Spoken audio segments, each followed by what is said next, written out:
Hey Giants fans, welcome back to Giants Latest. Hit the subscribe button for everything New York Giants. Today we are continuing on with training camp info. So, training camp starts next week. Very excited. These are the camp battles that I am most focused on watching while I'm at camp. So, I will be there basically during all the weekday practices. And this is who I will be lasering in on. So I figure if anyone else is going to camp and kind of curious about what are some of the most important battles of the summer, let's go ahead and talk through them, shall we? So let's start with this Evan Neal, because it's his first year finally being transitioned from tackle to guard. Now, we've all seen him as a tackle, and unfortunately for him, it has not gone quite well in the NFL. So the Giants finally make the decision. They move him back to guard. Now, he's been getting snaps throughout the summer at left guard and right guard, but I think that ultimately he's going to get, throughout training camp and preseason, the most snaps at right guard.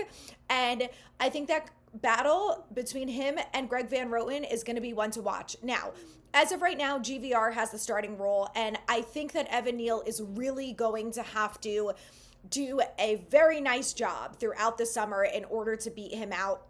But I think there's actually a couple of reasons why Evan Neal can do it. Number one, he's actually been a decent run blocker. He's not been amazing, and he's obviously not been great at pass blocking, but throughout his history with the Giants, I think he's proven to be a stronger run blocker than pass blocker. So he already has that going for him, right? He needs to take that to the next level.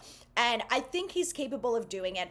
I also think he's just going to feel more comfortable in a guard position, knowing that he's not going to be put alone on an island where the balance is so important. And if he loses or can't keep up with the edge rusher or whoever's coming after him, then it's all over for him. So I think that's going to be a big part of it. I think something else that is going to help him is the fact that he's not going to be forced to be the starter. And the reason that I say it like that is because I don't think he fully understood the amount of pressure that he was going to have on him as the starting right tackle for the New York Giants. Now, he played at Alabama. The SEC is probably as close to what you can get when it comes to the NFL. But the reality is, it's not the NFL. It's not the New York market. It's not a losing team that has a lot of pressure put on them every single year with a new coach or the 7th overall pick. Like, it's your job to kind of fix this offensive line that's been so crappy for the last few years. So I think ultimately, the pressure was something that really got to Evan Neal. We heard it in the way that he talked to the media and the things that he said, that it probably immediately after he word vomited was like, oh my God, I wish I could take it back.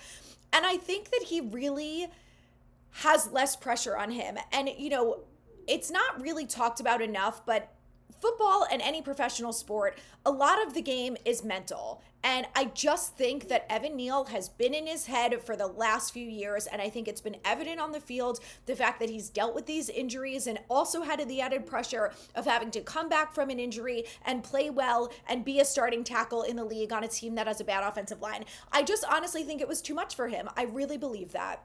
So I think the fact that he's in a position now that he probably feels like maybe this is better for him, and he's played that position before and he's capable of playing well. The fact that he doesn't have to have the starting role, but it's up to him to really force that role, I think is good motivation for him.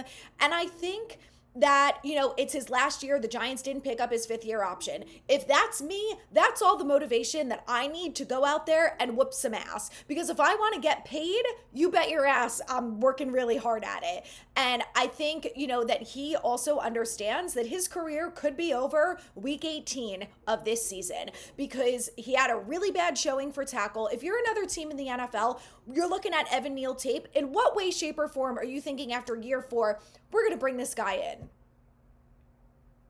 I'm not, unless I'm the Eagles and I'm the Eagles coach, what's his name, Stoutman, who is the incredible offensive line coach, you know, who was able to help Mekhi Becton. But I just don't think there is a world where he's getting a good amount of money to go play for another team. So it's up to Evan Neal. He has to prove it. I think he's got it. I think he's capable. And look, GVR is not the best starting right guard in the NFL, right? So it's not like Evan Neal is going to practice every day feeling like he has no shot of potentially being the starter. It's up to him to prove it. So I hope that he can. I also am fine with GVR being the starter. Honestly, it's not like, again, either one of them is the best starting right tackle in the league. So whoever proves themselves throughout training camp and preseason to prove to be the best right guard, put them out there week 1. But I think that Evan Neal has what it takes. He has the capabilities. Maybe I'm wrong on this. Let's see it. But I really think that he feels like he's getting a fresh start moving to guard. And, now let's see what he can do with that. Now let's move along to Theo Johnson versus Abdul Carter. So I talked about this a little bit when Theo Johnson was on Giants Huddle, but I want to expand on it because I talked to Justin Pennick about this recently, and we were talking about the different battles and things like that. And Theo Johnson and Abdul Carter played together at Penn State. And, Theo talked about the fact that the coaches set them up in one-on-one battles. Now, when you think about it realistically, you're talking about a tight end versus an edge rusher. So they're not the typical positions that would go against each other in one-on-one battles for pass blocking or, Theo being used as a receiver and then Abdul Carter coming over and making the tackle on an outside linebacker position. Or off the ball linebacker, excuse me. So I'm really curious to see if the Giants do this during camp. And the fact that Theo said that they did it in college, if I'm Brian Daboll, that's what I'm doing. They always do the one-on-one battles. Usually it's O-line versus D-line and like those types of specific battles, right? So why not throw Theo Johnson in there as a tight end? Just let him and Abdul Carter work one-on-one from, the pass blocking type set and let's just see what happens. I just think it would be really fun to watch. They obviously have this history together. They're both extremely competitive. They both have something to prove. And, I just think it would be really fun to watch. So that's something that I really want to see in one-on-one battles. But outside of that, I do think we are going to see opportunities where Theo is used to block the guy coming off the edge. Whoever it's going to be during the regular season, it's going to be Abdul Carter, Brian Burns, and Kayvon Thibodeau during the summer and preseason. So I want to see him try and cover Abdul Carter when he's coming straight at him and trying to get to the quarterback. I think that would be great. We've seen over the last couple of years that the Giants have had to use their tight ends specifically in blocking capabilities play after play after play because the offensive line could not hold their own. So why would Theo Johnson versus Abdul Carter be any different, right? So that's what I want to see. I think it would be really fun to watch. I think it's a really competitive battle. And I think, like Brian Burns always says, iron sharpens iron, and it's going to make both of those players better. So I'm on board with it. I hope that Daboll, after hearing that, he ends up doing that with them. And look, I think it's going to make both of them better. And I don't think there's any question about, obviously, whether or not these two are making the team. So let's do it. Let Theo Johnson work on his pass blocking against one of the best, Abdul Carter. I don't think it can get better than that. All right, now the last battle that we're going to talk about today that obviously I think everyone is probably most laser focused on is the O-line as a whole versus the D-line as a whole.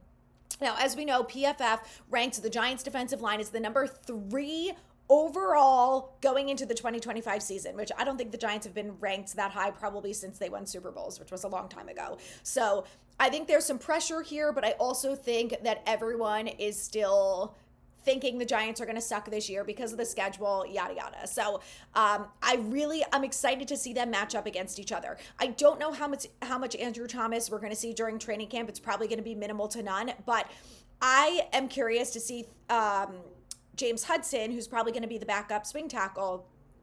Curious to see him. How does he hold up against Burns, Kayvon, and Abdul Carter? That's going to be a really tough match for him. And this is the stuff that is so important. And, if he can hold his own against those 3 guys, can he hold his own against Micah Parsons? Is he going to be able to do that against Jalen Carter?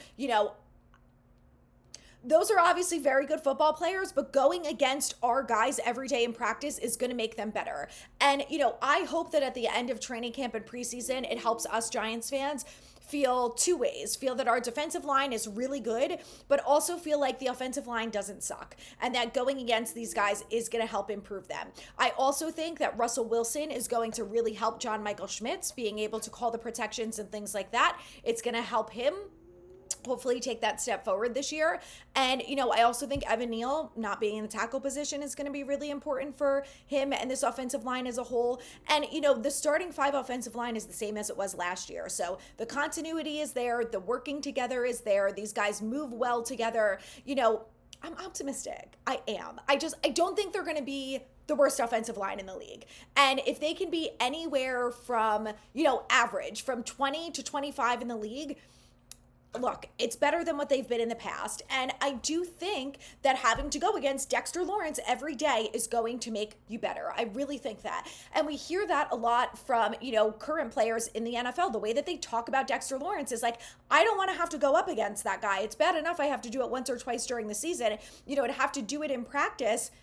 He's a monster. So there are guys on this team that have respect from other players in the league. And I just really want to see that battle and see how they all hold up, especially in one-on-ones. And, when we talk about the defensive line, like Kayvon is one of those guys who has never really excelled at the one-on-one battles. The 1 year he had 11 and a half sacks was the best year that he had as a Giant, obviously. And, a lot of those were coverage sacks. They were not him beating his guy off the edge and getting to the quarterback. So I want to see, can he manhandle James Hudson? Can he manhandle Jermaine Illuminor? This is the stuff that's going to be important to see how it translates into the year. And again, Kayvon's never excelled at that, but let's see what he can do if he goes against Andrew Thomas, if Andrew Thomas is out there. And even Jermaine Illuminor is a good tackle. So I'm really excited to see how this all comes to fruition. The biggest thing is that these guys stay healthy, and then the next thing is that they play well. So if there are any other camp battles that you're excited to watch, let me know in the comments, and I will have more coming your way tomorrow.